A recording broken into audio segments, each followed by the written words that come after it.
TRS పరి TRS పార్టీకి ఈ పరిస్థితి ఎందుకొచ్చింది? అంటే 10 సంవత్సరాలు అధికారంలో ఉన్నప్పుడు కేసీఆర్‌కు అవసరం లేకున్నా కాంగ్రెస్ నుంచి ఆహ్, టీడీపీ నుంచి పార్టీల నాయకులను చేర్పించుకోవడం, ఉన్నటువంటి నాయకులకు అధికారాలు ఇవ్వకుండా మొత్తం సెంట్రలైజ్డ్ పాలిటిక్స్ చేసి మొత్తం కేటీఆర్, కేసీఆర్, హరీష్ రావు వీళ్ళు చెప్పిందే నడవాలనే ధోరణితో ఉండడమే ఈరోజు టీఆర్ఎస్ పార్టీ పరిస్థితికి కారణం. ఎంతోమంది తెలంగాణ కోసం తెలంగాణ కోసం, కేసీఆర్ కోసం అహర్నిశలు కష్టపడి పనిచేసిన నాయకులను పక్కకు పెట్టి, పక్క పార్టీల నుంచి తీసుకొచ్చి పార్టీలో చేర్పించుకున్నారు. దాని పర్యవసానమే ఈరోజు టీఆర్ఎస్ పార్టీ ఈ పరిస్థితిలోకి వెళ్ళడానికి కారణం. ముఖ్యంగా ఈరోజు కడియం శ్రీహరి లాంటి నాయకుడిని ఈరోజు మీరు ఇంపోర్ట్ ఉన్నారు.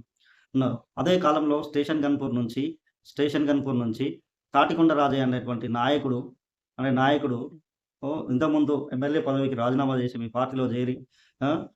పార్టీలో చేరి బై ఎలక్షన్‌లలో అదే కడియం శ్రీహరి మీద మళ్ళీ గెలిచినటువంటి ఒక వ్యక్తిని ఈరోజు వ్యక్తిని కాదని ఈరోజు కడియం శ్రీహరికి మీరు తీసుకొచ్చి ఎంపీ రాజీనామా చేపిచ్చి, ఆ! మళ్ళీ రాజీనామా చేపిచ్చి, ఎమ్మెల్సీ పదవిచ్చి, హ్మ్. తాటికొండ రాజయ్యని పక్కన పెట్టి మీరు కడియం శ్రీహరిని పార్టీలోకి చేర్పించుకోవడం జరిగింది. అంటే నేనేమంటా అంటే ఇవి అనేటివి చాలా అక్కడే గాదు. చాలామంది ఇప్పుడు నగరికల్‌లో ఉన్నటువంటి పరిస్థితులు. అక్కడ వేముల వీరేశం మీతోటి తెలంగాణ ఉద్యమ కాలం నుంచి ఉన్నటువంటి వ్యక్తిని కాదని అలాగా చిరుమూర్తి లింగయ్యని తీసుకొచ్చారు. ఇప్పుడు లింగయ్య అవసరం లేకుండే అక్కడ. అయినా లింగయ్యని తీసుకొచ్చి ఏం చేశారు మీరు? పార్టీలో చేర్పించుకున్నారు. పార్టీలో చేర్పించుకోవడం వల్ల ఏమైంది? ఆ!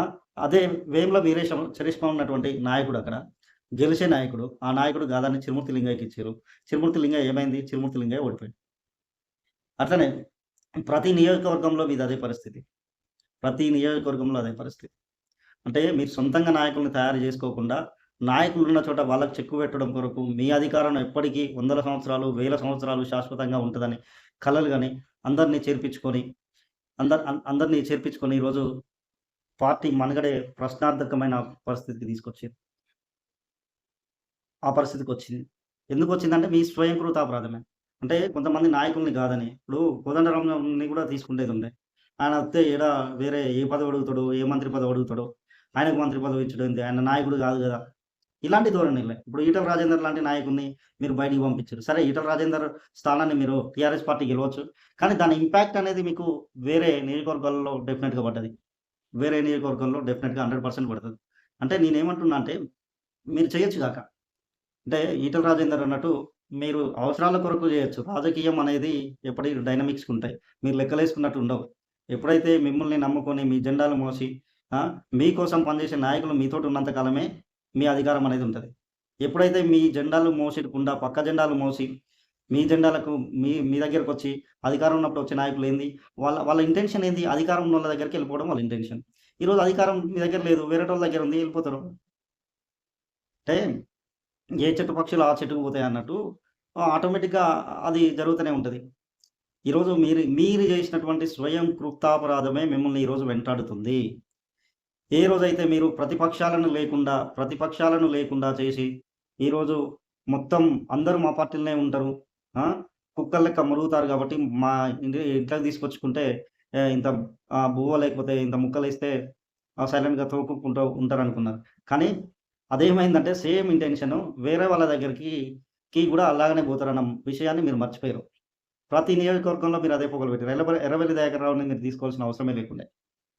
అలాంటి వ్యక్తిని మీ కులపురాన్ని తీసుకొచ్చి కొండా సురేఖకు చెక్కు పెట్టి అక్కడున్నటువంటి సుధాకర్ రెడ్డికి కూడా టికెట్ ఇయ్యకుండా తీసుకొచ్చి ఒక సమైక్యవాదిని మీ కులపోడని ఎనకేసుకొచ్చిన ఈరోజు ఫోన్ ట్యాపింగ్ అది మిమ్మల్ని వెంటాడుతుంది.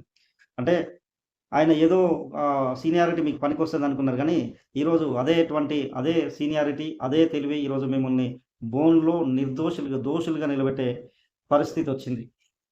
అంటే నాకు కాంగ్రెస్ ఏదో ఉద్ధరిస్తుందని కాదులే గానీ, మీరు చేసినటువంటి పొరపాట్లను ఈరోజు కూడా మీరు సవరించుకోవట్లేరు. మీరు చేసిన పొరపాట్లదే. ఫస్ట్ పొరపాటు మీరు నాయకత్వాన్ని తయారు చేసుకోకపోవడం మొదటి పొరపాటు. రెండో పొరపాటు పేదల్ని పట్టించుకోకుండా మా ఇష్టం వచ్చిన డబ్బు మా ఇష్టం వచ్చినోళ్ళకే ఇస్తాం. మాకంటే ఎక్కువ తెలుసా మీకు? మాకు ప్రజలు మ్యాండేట్ ఇచ్చిర్రు. దాని ప్రకారం మేము పనిచేస్తామని మీరు నియంత పోకడలు బలిసిన పేదల్ని పట్టించుకోకుండా మీరు చేసినటువంటి పనులేదైతే ఉన్నాయో, ఈరోజు మిమ్మల్ని వెంటాడుతున్నాయి. ఈరోజు మిమ్మల్ని అధికారం పోవడానికి లేకుండా చేసింది అవే. అధికారం లేకుండా చేసింది అదే. ఈరోజు మీ పార్టీ కొలాప్స్ కావడానికి కూడా కారణం అదే.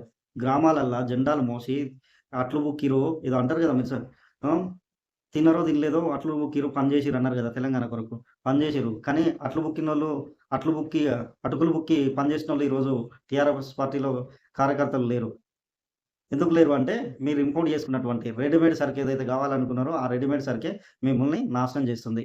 ఇకనైనా ప్రకటించండి. నాయకత్వం తయారు చేస్తానంటున్నారు గదా! కేటీఆర్ గారు. కేటీఆర్ గారు కాదు, కేసీఆర్ గారు. మీరు గ్రౌండ్ లెవెల్‌లో పనిచేయండి. పనిచేసేటటువంటి నికార్సైన టీఆర్ఎస్ లీడర్‌ని తయారు చేయండి. డబ్బున్నోడు గాదు. ప్రజలలో ఉండేటోడు, ప్రజల సమస్యలు తెలిసినోడు, ప్రజల కోసం కొట్లాడేటోడు, అంతకంటే ముందు నీ కోసం నాయకుల్ని తయారు చేయి. డబ్బున్నోడు, అధికారం కావాలనేటోనికి, లేకపోతే ఇంతకుముందు పదవులున్నోనికి, రాజకీయంగా వానికి ఇన్‌ఫ్లూయెన్స్ ఉందనేటోనికి టి కి మా టికెట్‌లియ్యడం, పార్టీలో చేర్చుకోవడం బంద్ జేసి, ఇకనైనా పారిశ్రామిక ఇప్పుడు చేవెళ్లలో రంజిత్ రెడ్డిని తీసుకొచ్చి ఇచ్చినావు టికెట్. ఎందుకు? ఆయనకు డబ్బుందని ఇచ్చినావు. ఇప్పుడు ఆ డబ్బున్నటువంటి పారిశ్రామికవేత్త ఏం చేస్తాడు? ఖచ్చితంగా ఆయన ఆస్తులు కాపాడుకోవాలంటే ఏం చేయాలి? అధికారంలో ఉన్నటువంటి కాంగ్రెస్‌లోకి పోవాలి. అదే పోయిండు. ఆ! ఇప్పుడు నీకు మహబూబ్‌నగర్ ఎంపీ పరిస్థితి పోటీ చేయనని తప్పుకున్నాడు. కడియం శ్రీహరి అదే పరిస్థితి. మీ పరిస్థితి ఎందుకొచ్చింది? నాయకత్వాన్ని తయారు చేసుకోకపోవడం వల్ల వచ్చింది. ఆ నాయకత్వాన్ని తయారు చేసుకుంటే బాగుండేది.